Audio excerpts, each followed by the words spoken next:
After 3 primaries with 3 different winners, Republicans in Florida are now figuring out who to vote for. Newt Gingrich's campaign has been declared dead twice. Now he heads to Florida with a major boost after winning South Carolina. CBN's Jennifer Wishon takes a look at what's ahead.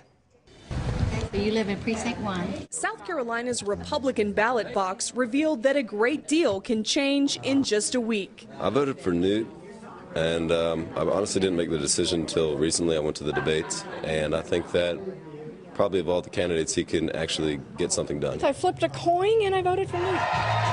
It's precisely the boost Newt Gingrich wanted. If Romney has been stopped in South Carolina and if a conservative has emerged, the Florida primary is wide open. If conservative voters unite around him, he says, there's no way rival Romney can win the Republican nomination. The biggest thing I take from the campaign in South Carolina is that it is very humbling and very sobering to have so many people who so deeply want their country to get back on the right track. Only a week before the primary, Romney led Gingrich by double digits. We're now 3 contests into a long primary season. Rick Santorum told his South Carolina supporters the race continues to be wide open. Look, we don't have to win South Carolina. We have to do well, and we have to finish strongly. Now in Florida, candidates are facing a new set of issues. Like South Carolina, unemployment is high in Florida, but its population is much more diverse.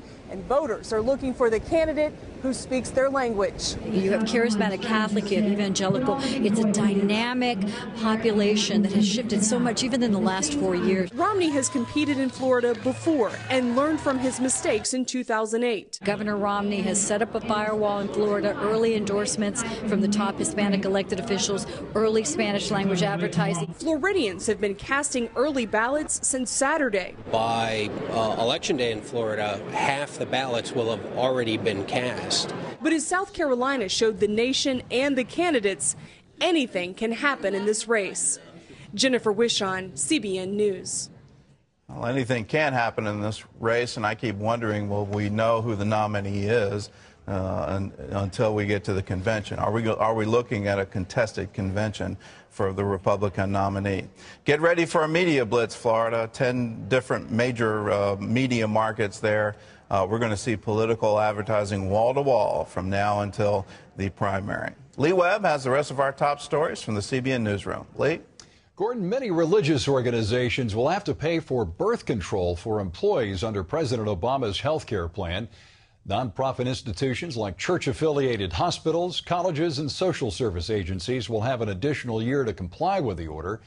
But the move has set off a debate about how much power the government should have. Opponents are determined to block or overturn the rule. If they can't, some religious observers predict that religious employers will simply drop coverage of their workers and pay fines instead. Penn State University students and fans are mourning the loss of legendary football coach Joe Paterno. The 85-year-old died of lung cancer Sunday. Since then, mourners have been flocking to a statue of Paterno outside Beaver Stadium. The coach is often thought of as the heart of Penn State, but a child sexual abuse scandal involving his former assistant coach Jerry Sandusky led the Penn State board to remove Paterno late last year. Even so, university leaders say they intend to honor Paterno's contributions on and off the field. Eurozone financial leaders are trying to work out a deal on Greece's debt. It would allow Greece to get a second bailout package from other European governments and the International Monetary Fund as well. Negotiators say they have made progress toward a deal. Still, important details need to be worked out, but some analysts doubt that even a bailout plan can help Greece cut its huge deficit enough. Gordon? Greece is having problems. All of Europe is having problems. And when you look at the magnitude of the problem in Greece, where even under the austerity measures, they're looking at a deficit that's 120% of their GDP, not now, but in 2020. That's after the cuts take place. You wonder, how can this be supported?